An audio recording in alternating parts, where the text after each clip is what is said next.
you for joining Anne's Art Desk. These videos are brought to you by the City of Palo Alto and the Palo Alto Art Center Foundation.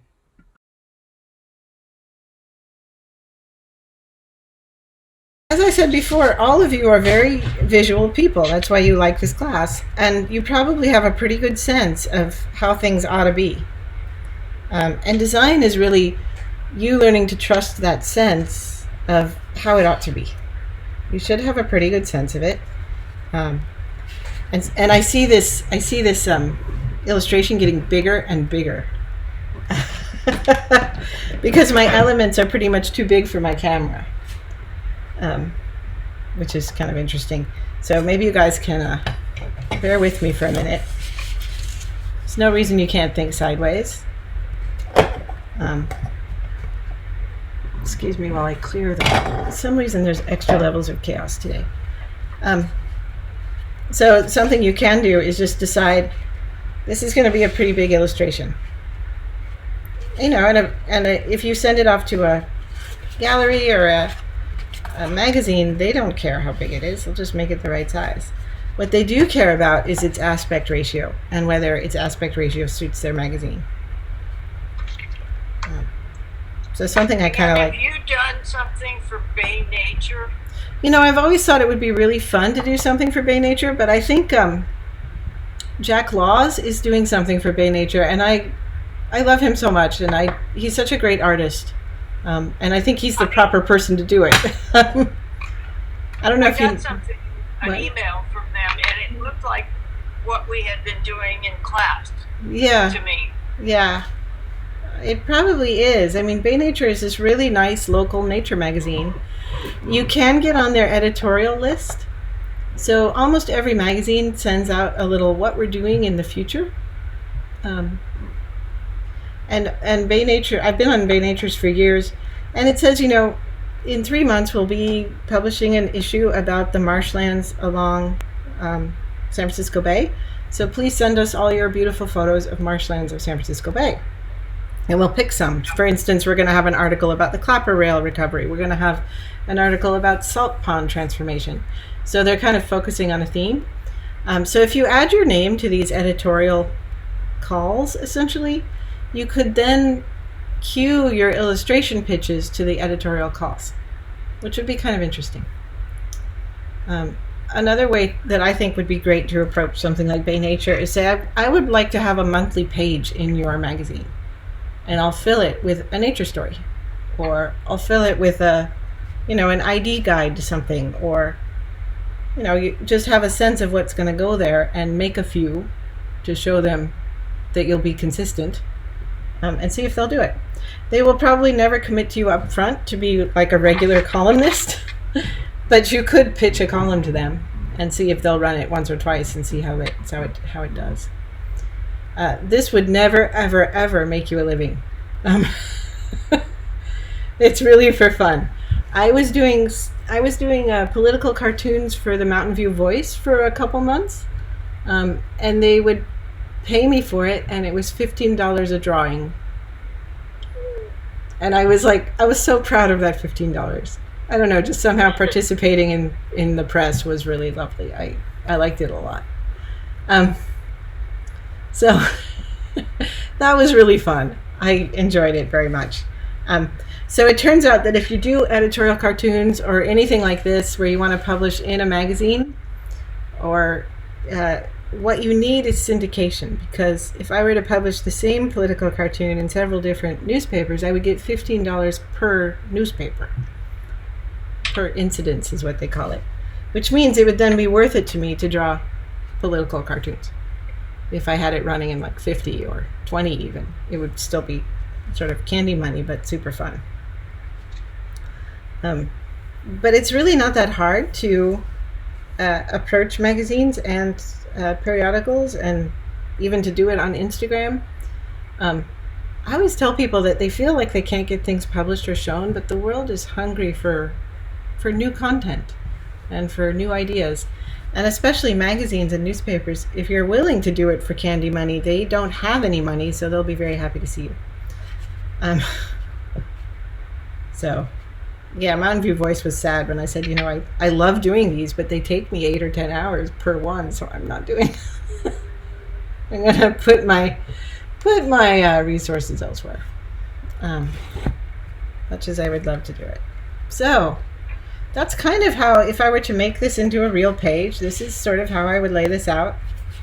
All my drawings are too big, but in part that's because I was drawing them with you guys in mind so that you could see them, right? Trying to line it up. But there's something missing. What's missing from the drawing? Words. Words. It's missing all of its words. So I thought we would talk a little bit about adding words. And so what I would like is a little paragraph about that shows these two drawings' differences. I'd like to say what she's doing. I'd like to talk a little bit about just spotted toeies in general. It's also possible that the whole drawing doesn't need the big guy, that it needs something more like this, right? Maybe a different drawing here, but just some talk about how these two scenarios are different and who lives in here and who lives in here. So it kind of depends on what you want. You could also cut this guy out, literally into another circle, or copy him and just have him be sort of a placeholder. So it would look more like, I guess it would look more like this, where there's some sort of transition between the two. Maybe he hangs over this piece a little bit. Or he's a circle or something. So I thought I would talk a little bit about text-based writing and things like that. So this is where you can write too. This is fun. So kind of what you want here. This is another thing you can do. If you are digitally savvy or you want to become digitally savvy, something you can do is create the text as if it's going to accompany the drawing. And usually when I'm field sketching, it does accompany the drawing. I write inside of it. I write in my drawings. I should have pulled out a few of my sketchbooks because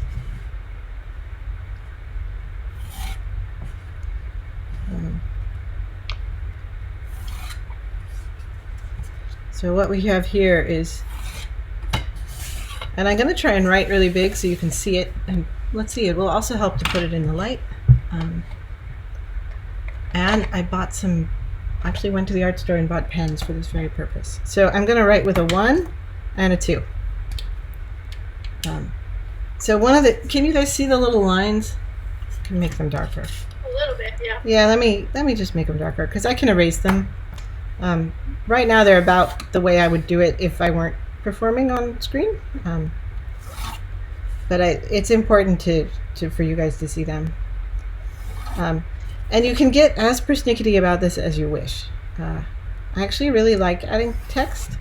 And when I field sketching, I don't even draw any lines or think about it very hard. I just write down what I want to write down. So I have this nice wide tip. And you kind of want to write a very steady hand. So you don't want to put on a font that you don't love inside your heart. Like I write E's like that. I never write an E like this. So I find that when I'm writing, it's more serviceable to me to just write the way I write. I mean, I write G's like this. I never write a G like that.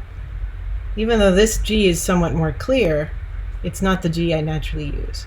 So you have your own hand, and you should practice your own hand. Or you should practice the hand you want to have. So I've actually, for my title line, I've actually included 3 lines. And you can get all into the geekiness of fonts if you want. I can recommend some books. But what I want to do is decide how my letters fit on those 3 lines. And I think I'm going to write a font that looks a bit like this.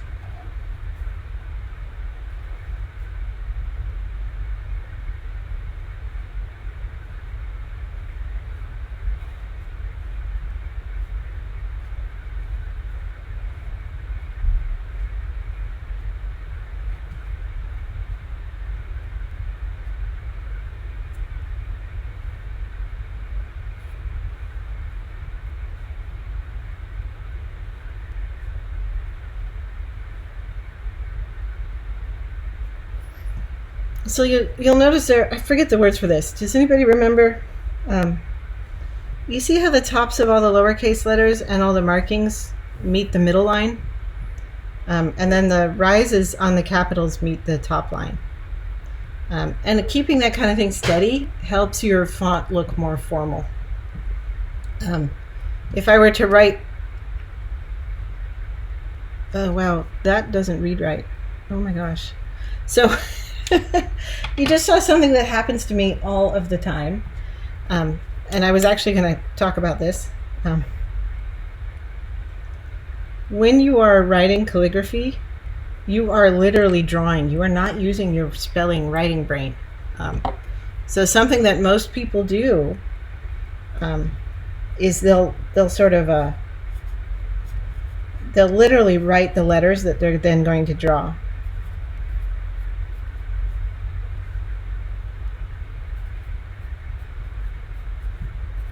And this prevents the problem where you get busy drawing inside your head and you stop spelling, because I find that doing calligraphy and lettering is very different from writing. It's a different kind of mind, because I'm literally evaluating how the letters look as I write them, which means I've put aside how to spell.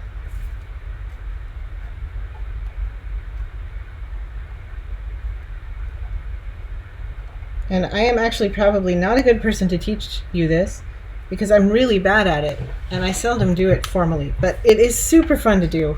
I've always loved it. And then what you can do is once you've inked things in and the ink has dried, you can then erase the line, and again it looks pretty marvelous.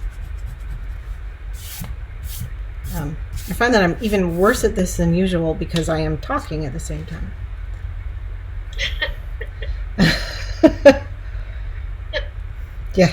Yeah, it's remarkable. So here's some, yeah? How did you draw that soil profile there? Because you obviously didn't see that. I actually did see it. I See it. I went out into my backyard and I scooped up a pile of dirt and I put it on a cookie sheet. I essentially made a cross section of the dirt. I see. Okay. With my shovel. So I did take a look at it, but I must say that this bit I just made up. Okay. I also have noticed when I'm digging in dirt in poor qualities with soil, in dry soil, the earthworms are all curled up and trying to survive. No. Yeah. So this is actually based on my observations. If I neglect my compost heaps and I don't add new stuff and I don't add water, I get a lot of this action from the earthworms. So it actually really helps to essentially rehearse your words.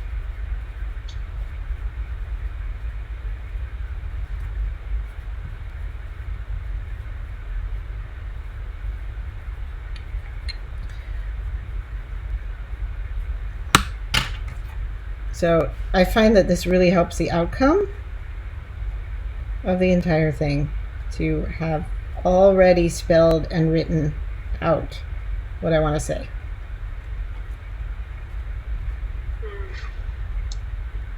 And notice that I write my font. I don't write some preset font. My E's are funny. My R's go up and down too much. So, I mean, somebody who was writing calligraphy would go like this. They wouldn't go down, up, down, down, down. Calligraphers don't repeat strokes. It's one stroke per mark. Wow. Yeah. There are tons and tons of books on how to do this beautifully, and I'll post them out there for you. And it's pretty easy to get pretty critical. Like I started doing an E that looks like this here, and then I changed my mind. And now it looks like an E that wants to be a $sign. I don't know.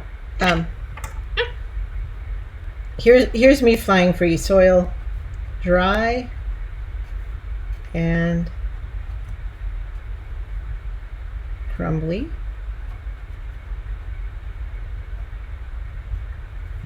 No soil horizons. So you can see how it becomes much less formal when I haven't rehearsed.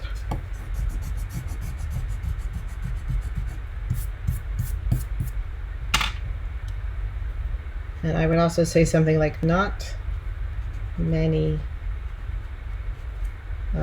bugs or worms. Something like that. But you see how they're like, and something you can also do, and this is very common, be to go like this and kind of give your viewer a little bit of help as to what you want them to look at.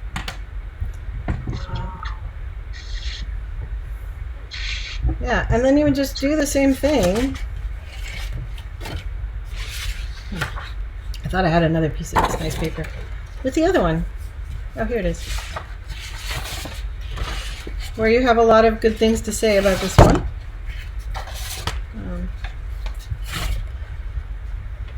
I do find that practicing fonts until you have them down is so helpful. So something I might start with here.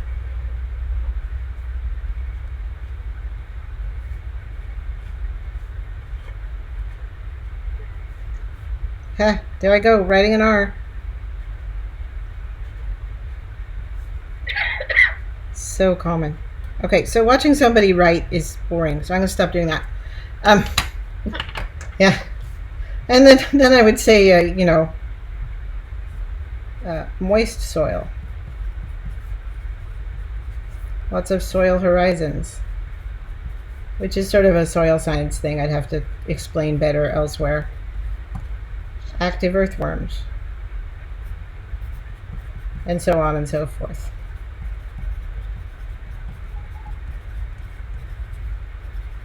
I also think that the illustration would do well for having a little gallery of creatures, and I just didn't get that done.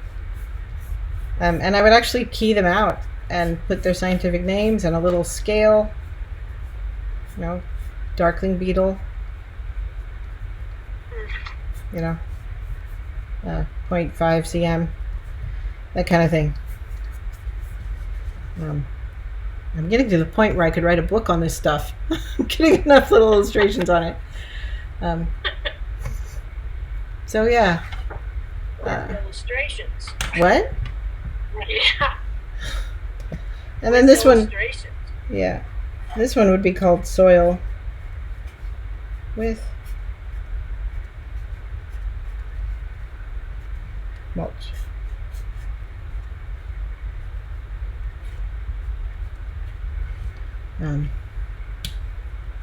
And something that's interesting is I would indeed, if I would put this into my digital computer for layout purposes, I would flip it because all of a sudden I want this guy looking at the text. Like that. Just looks more real to me. So just for layout purposes, I might flip this thing over. Katie helped, my little daughter helped me with this one. It was really cute. She's like, what should I color in next? I'm like, just color faster. It's almost class time.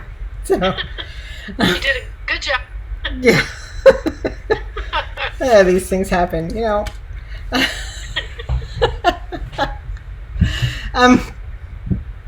I had this wonderful drawing book. What did I do with it? Oh, here it is.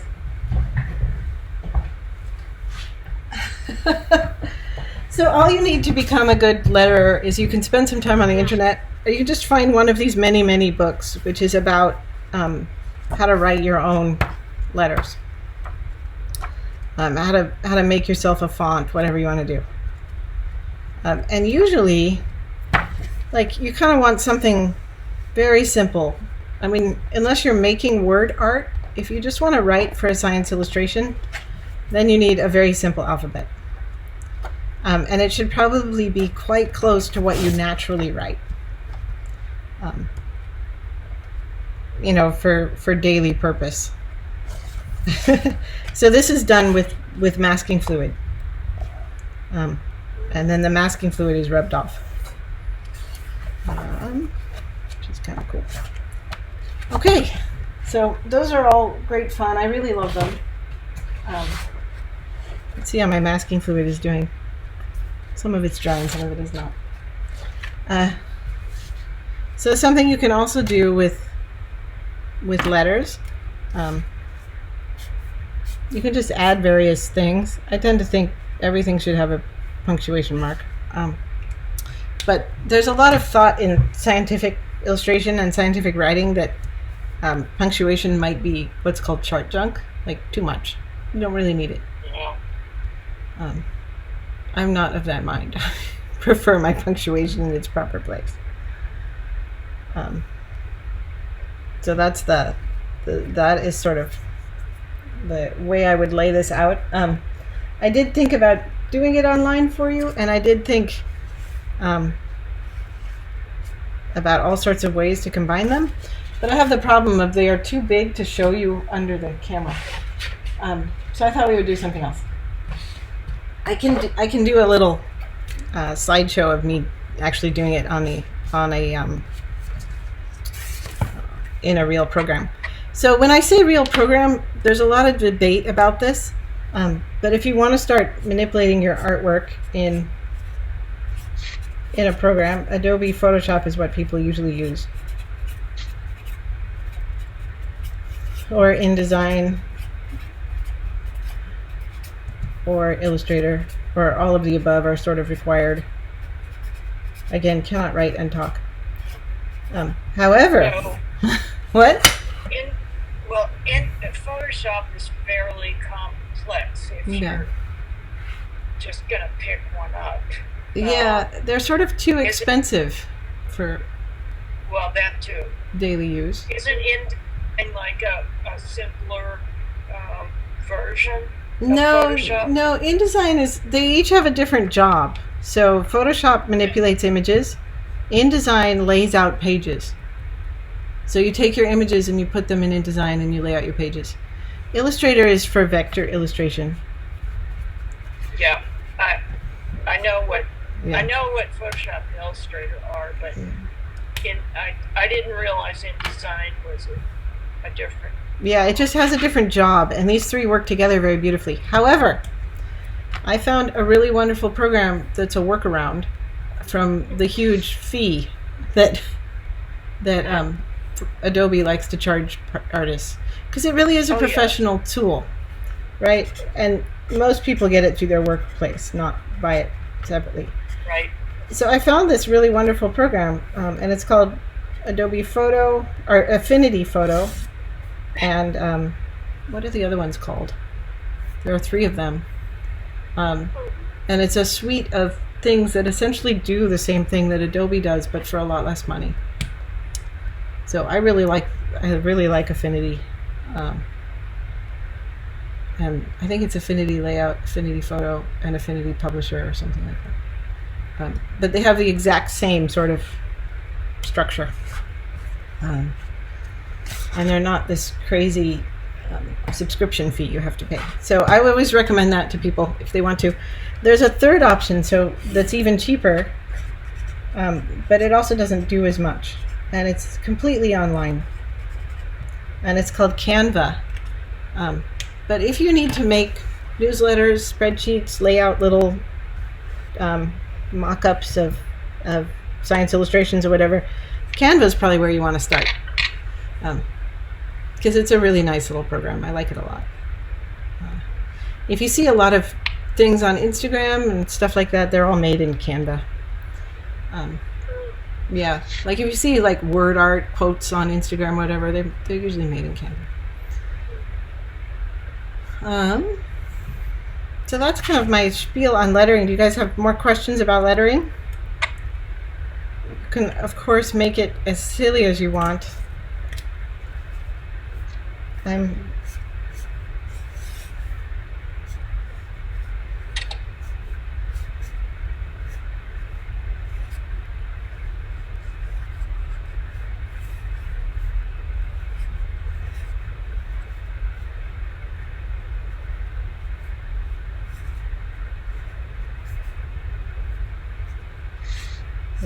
You can get all calligraphy with it if you want to, but I tend not to. I tend to be I'm such a bad speller with the lettering that I'm not very good at it. So do you guys want to talk about my cool new color wheel? Sure. Okay. It seems like a bit of a switch, but I feel like with the science illustrations, you guys need to go and put them together. And some people did online, I think, so we'll talk about them in a few minutes. But I think when I taught a little bit about color in my class before, I didn't have a color wheel in my hands, and I thought it would be nice to talk about it for a minute. So have you guys worked with these? No. Has anybody seen them before? They have a weird backside. Yeah. You're always like, what is that for? Well, it actually has a lot of really good uses. Something that's fun to do with a color wheel is peek under the hood. I love doing this. And you can see that it starts to make a lot of sense in there. Yeah. Yeah, it's funny. So this first one, you add red. And if you peek all the way around, you can see that they've added red to this whole strip till they get back to red. So all the blues became purple, all the greens became brown, and all the yellows became orange, and so on and so forth. So I think it makes a lot more sense once you look under the lid and think, huh, yeah, that makes sense. So this is actually kind of a neat tool, and it has its own word, and I know some of you are word people, so you'll like this. It's called a Vovell, and it's one of the earliest computers. And you can get Vovells that do all sorts of wonderful things. The other most frequent use I see is as a like a metric to English transfer tool or something like that, as a conversion factor. So they're actually very old in science, and they've been used a lot. Vovells were often used by secret coders. Like during the Second World War, it turned out that one of the codes was based on a Vovell system, and you just had to have the original or some cue to it. So yeah, there's a lot of ways they've been used over the years. But something that is super neat about them is they have these little windows in them, and so it says if I add red to yellow, I get this orange. And if I turn it around and I add red to this green, I get this brown. So if you feel like you need to know about how colors behave, it's actually really fun to just play with them. And then something that's interesting here is when you add white to anything, it's called a tint. And when you add black to anything, it's called a shade. And that's literally what those words mean in a very sort of scientific, artistic sense. So that's kind of a neat thing. And then the other thing is, on this other side, they have something really beautiful. I guess I should turn it over. But they have this beautiful value scale. And the value scale is helpful because if you go around to like yellow, if you were to turn your color sense off, is about a value 9, really light gray. So when you're mixing with colors, you kind of see this interesting thing. So like the yellow-green is a value 6, and if you keep walking, blue is a value 5, and then violet and red-violet are kind of your darkest ones, so a value 2. Not black, but close. So those are really neat things to do. And I just felt bad when I was teaching a little bit of color and I didn't have one. The other side of the wheel is used, I've never actually used it, but it's talking about how to make color harmonies and things like that. That's more of a painter's tool. For your purposes, you probably just need to be on this side. And I thought I would show you some of the things that you can do with colors. And this is also something we'll talk about in the class later in the year. And I want to use big bright colors so you can see them. And this is what's weird to me is that you can do this no matter what you're working with. So here we have it. It goes like that, right? So can you see that these 5 colors are actually light to dark, right? So very light, less light, middle, darker, and this one's actually a little bit lighter. So if you put them in value order, it would be like that. But we're also putting them in color order. So something that's kind of cool is to take all your tools and be like, that one goes there, that one goes there, there, there, and there. So you can make color wheels literally out of your tools. The other thing that you can do is, if you look at the value scale out here on the edge, there's that one. This one goes here. This one goes there. So I'm looking at the value scale. This one goes either here or here, and this one goes there. So you can also see the light and dark pattern in your tools, which is really important when you're mixing color. So if you say you wanted to draw an orange, actually let's draw an actual bird. I don't want to draw an orange or a flower. Let's say you wanted to draw a flower. It's shaped kind of like this, and it has a dark side and a light side. And this pen is dead. Dead pens go in the trash. I don't negotiate with dead pens.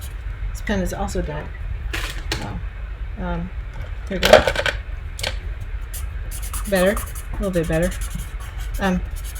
So what I often do when I'm drawing, I think I'm sick of my Sharpies already. Let's up the game.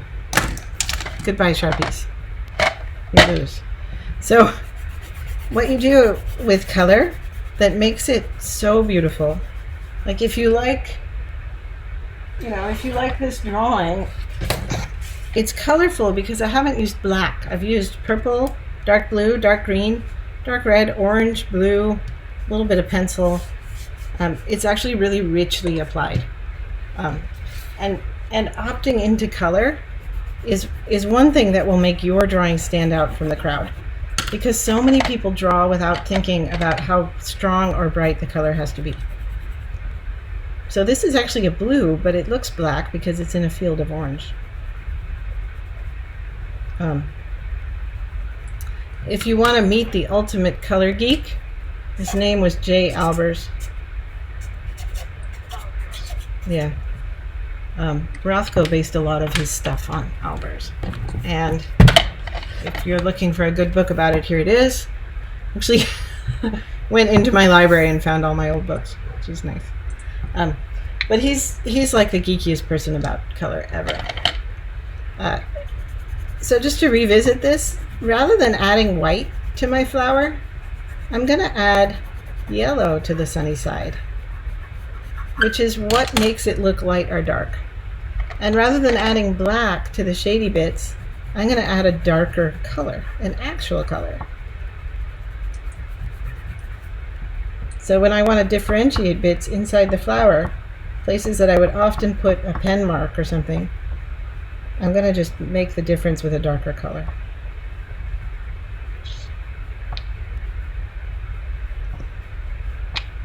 So when you are coloring in your nature stories, this is sort of like color 101. It's like using bright colors instead of dark colors will just pop your paintings out so quickly. I kind of want to add some to that. And then I don't really like how dark and muddy the middle is, so I'm going to add something beautiful to that. So notice what happened here is we took an orange flower, right? And I colored it sort of its local color. And then I added lighter things to make it lighter, and I added darker colors to make it darker. You know how in 3rd grade you were told to make orange darker, mix blue? Like go this way? It's actually not true. To make something darker, go around the color wheel. So here I'm going even into purple. And notice that it doesn't look purple. It looks like a dark orange, and that's because it's all in there together. The same thing is true. We can do the exact same exercise with a bit of green.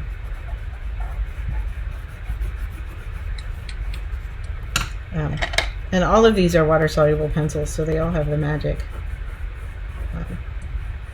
But if I wanted to make the green look a little bit darker but remain in the brightness mode, then I add blue. And look how blue is sort of transmortified into a green. But it's literally blue. It's like, oh geez, no it's not. The wrong one. This one. This is indigo blue. It's just a really dark blue.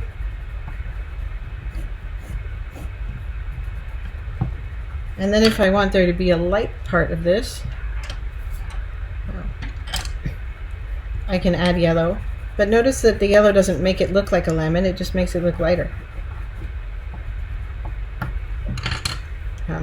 So this is essentially the key to intense, rich color. This is a really short version of a much longer lecture I usually give about color. And when I'm teaching painting, we do color stuff for 2 or 3 weeks. But if you just want a taste, here's a little taste of real color theory. Shall I keep going? You guys bored yet? No. Oh, okay. No, not at all. Not bored? So let me just, No. okay. Yeah, I just want to check in with you guys because this is a little bit like talking to an empty lecture hall. It's like, It is after lunch, you know. what? It is after lunch. Yeah. Everybody's like, lunch. There's a little bit of digesting going on. Okay. But something you can prove to yourself simply by picking up a black pen, this one really is black, is, there's a big difference between modifying things with black or a gray and modifying things with color. So here's me modifying this flower with a gray. I don't think I even have a white pencil in my life because I never use them. I think I'd have to venture into a pen or something. Here's a pen. But you could add white. But look how you get sort of a flat appearance. Look. You get a very chalky, muddy look. So I mentioned this so that when you are drawing, you can start drawing with bright colors. And if you want to make something lighter, just add a bright color. Just add some yellow, add some light green. I think that because the old masters painted with a style that was meant to preserve paint, everybody thought that would be a really great way to draw. And then the Impressionists sort of shattered that and said, wait, there's a better way to do it. And the world hasn't been the same since. Yeah, but I think, Rembrandt and Rubens and Vermeer all understood this very well, but because their paints were so hard to make and so difficult to come by, they took another tack. So notice that my drawing is getting much less muddy as I add more bright color to it. So right now I've left the black and white thing behind and I'm starting to just wail on it with real colors. And you can see it sort of coming up to the previous level. Something that's fun about my Posca pens is if I've made some terrible mistake that I don't like that black center was just like deadening this little drawing. Oh wait, Posca pen to the rescue. Likewise, if you've colored over something that really ought to be white, say you want little white streaks in here, Posca pen to the rescue. But what's amazing to me is even if I use this pink out here, it doesn't break the local color value that says this flower is orange. And it's also shaded. Let me put it back in the light. It just says, wow, that color is brighter.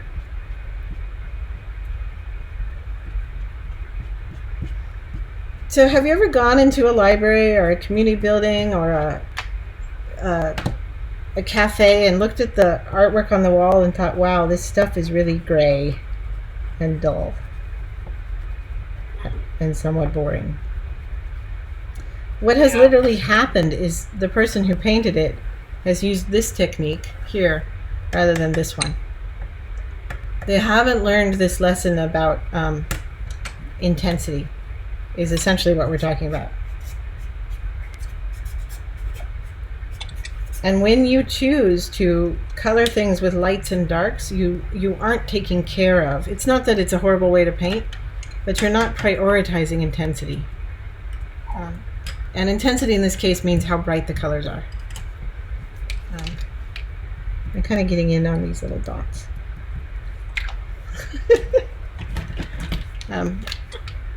Poscas! Look how if I add this purple, it just gets even cooler. And then it looks like, I mean, it seems like you can use any color. Yeah. But it just has to be the different value. So, bingo, you completely understand this. Okay. Yes, you absolutely understand this. So, you're absolutely right. So let me just show you here. Like every color, these are nice to do this with. We're not going to draw with them on screen, but every color has an intrinsic value, right? So we can rearrange these by value. And that won't be the same as by color. So there, value. But that's different from rainbow order, right? Right. But essentially, if you start thinking of your colors as a grayscale, let's take out the confusing ones. These ones are confusing. If you stop thinking about your colors as if you start thinking about them as having an intrinsic value, you all of a sudden have a leg up in how you color mix. And you can do it with any set of pencils or pens. Anything you've got, you can do this with. I mean, you can do it with these. Blunk, blunk. These are kind of tied, but dark to light, right? Same with this, dark to light. Or this. And you could do a whole drawing that's based on value and disregard what color they are. And this is why the Impressionists were such wonderful colorists, because if you look at the actual paintings and you think, why is that shadow a screaming yellow chartreuse green? Well, because it's the right value, it can be whatever color suits the artist. So as long as you stick to your value structure, you can use whatever beautiful colors you want. And things really will just start looking richer and more fun.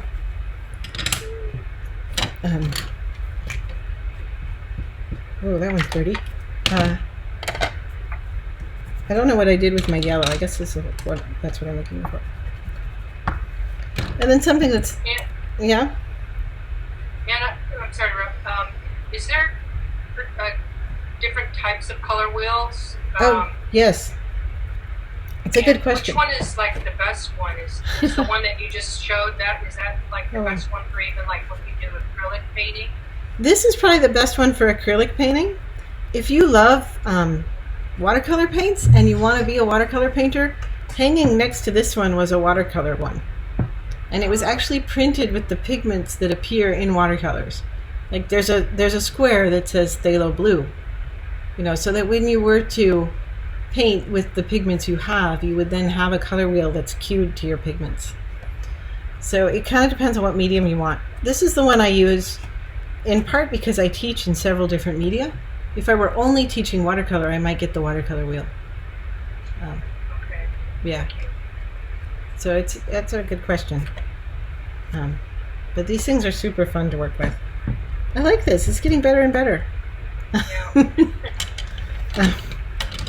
Yeah. So the color theory is essentially about like punching up the color. And if you want your drawings and paintings to look colorful, if you want somebody to say, wow, what beautiful color, you need to be in this world, not this world. Your colors need to have intensity and brightness and punch. And I often find that what's weird about it is often they need more than I think. However, there's a very thin line between punchy and awesome, and then you cross over into garish.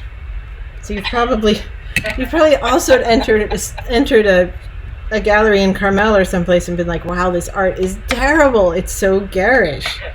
And what they have done is gone too far. So there's nothing wrong with grays and neutrals, but just don't make everything gray and neutral. And change your value with the color and by working around the color wheel. So say you want to paint a lime, the lights are going to be a little bit yellower than the lime, and the darks are going to be blue and green. And you can take it all the way over to violet. You want to paint an orange, your lights are going to be yellow, and your darks also can go all the way to violet. Right? You want to paint a blueberry, you're going to start here, I'm going to go this way to make it darker, and this way to make it lighter. Yeah, it's quite interesting. So if you think about it, the color wheel divides in half pretty neatly on a couple different lines. So we can divide it in half, dark and light. So dark at the top, light at the bottom. And move the clutter. So light side, dark side. But you can also divide it another way, which is equally lovely. This is warm, and cool, right? So I have a question about when you want to make things lighter. It seems like that might be hard in some instances, depending upon what you're using. Sometimes there's too much pigment for you to actually lighten it up with a lighter pencil. Yeah. So this is not a... I don't mean to never use white. If something is light, you will need to use white. But I find that I almost never need to use black. Almost never do I use an actual chromatic black. You know, to make a dark black, I'll get back to the white question in a minute. This is green, and this is pink, and together they make something just about as dark as I need. And since they're watercolor pens, I can also do this. So then the idea for light is just be careful as you go light. So here's a nice square that's blue. Let me make sure you can see it. Let me make it a little bigger. It's funny, I'm always checking my screen for feedback. Like, am I making this something people can see? And here's another one that this is much darker blue, but they're probably the exact same blue with just with more white in it, because that's how paint makers do things. However, if I want to make the blue lighter and I add some filthy white to it, it quickly becomes what we call chalky. So chalky literally means somebody put too much chalk in that. It's got too much white. Right? And I can make this color, which is much darker and more intense, also look chalky by adding too much white. So chalky is simply too much white in something that could be brighter or have a higher intensity. It's possible this is the right blue, right? Say we have some object sitting on a table. Let's see, let's draw this over here. And the table is white. And the object is casting a shadow. We see this in my studio all the time. But that's too dark if I make the table, so then I add a little bit of this. I mean, whatever's right is right. Maybe I make it, I can't help myself. So when you're adding white to things, make sure that you're maintaining the intensity of the color. Like, I could probably really flop this out. Now my pen keeps getting yucky and I keep being surprised even though I'm just repeating similar occasions. But I can make this really pale, no problem. And all of a sudden it looks chalky because it's not got its intensity anymore. I make that chalky just by adding some white.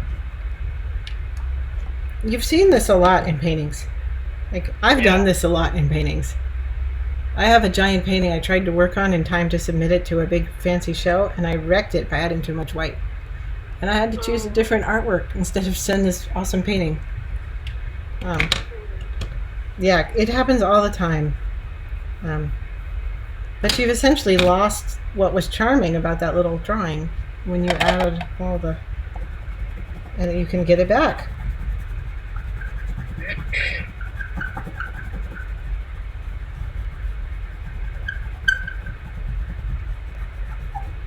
That's better. I think there's a lot of leeway in the world for some good mixed media. Yeah. So just be careful with your lights and darks. Especially things like greens can go white too fast, and there's nothing wrong with making something lighter, especially a green with a little bit of yellow. You can still add whites. Maybe this is a very shiny leaf. a very shiny stem. But you don't have to make it white, too white for itself. Any other questions about intensity and color? This is a very, very shorter version of what I usually do with students, but I wanted to include it. Yeah? Anne, Yeah? how do you decide? We've got Posca pens, you've got watercolor pens, you've got pencils. How do you, and you just seemingly grab one or the other. How do you decide that? Well, if I really want to change this and make it lighter on top, at this point I'm kind of doomed to the Poscas because they go over the top of things. Right. And I haven't planned this drawing very well. There's no reason to do the kind of jumping around I do. You just have to plan your drawings better than I have. Like this drawing, I didn't plan ahead. I just made it up as I went along. But if I wanted to sort of restore some of the brightness to this side of the flower, then I would have to Posca pen it because it's essentially wrecked for brightness over there. But see how it starts looking more together if I do that. Yep. More like Posca pens are magic. They are totally magic. But the other magic that you all have at your disposal is planning ahead and making the right color in the right place the first time. I mean, Posca pens are rescue magic. They're the helicopter. You don't have to use them. You don't have to own them. I also have a little jar of Pro White that I use sometimes when I just want to have another go. This is like fancy whiteout. I don't believe that there's that much difference between these two items. One costs $10. I don't know. It's probably better stuff. But this is what illustrators use to fix things before there was Photoshop. Now there's Photoshop, so I find that professional illustrators, when I study what they do, they live this wonderful life where they go into the digital world and they come back out. They'll literally print things they've manipulated back onto a nice piece of watercolor paint, paint some more, scan it, change things, print it back. You know the guy who wrote Knuffle Bunny and Don't Let the Pigeon Drive the Bus? He lives this really wonderful life where he goes in, into the digital world, he changes things, he comes back out, he gets out his watercolors again, he changes them, and back and forth, and so on and so forth. So everybody has their own workflow, but I've noticed that a lot of illustrators essentially have two desks, one for digital work and one for real work, in real life work. Yeah, I'm liking this one. This one a lot better. I like that one. Yeah. Please log in to my Google Classroom. The login code is SP26DRM, Sierra, Papa, number 2, number 6, Delta, Radio, Mike. Thank you for joining Anne's Art Desk. These videos are brought to you by the City of Palo Alto and the Palo Alto Art Center Foundation.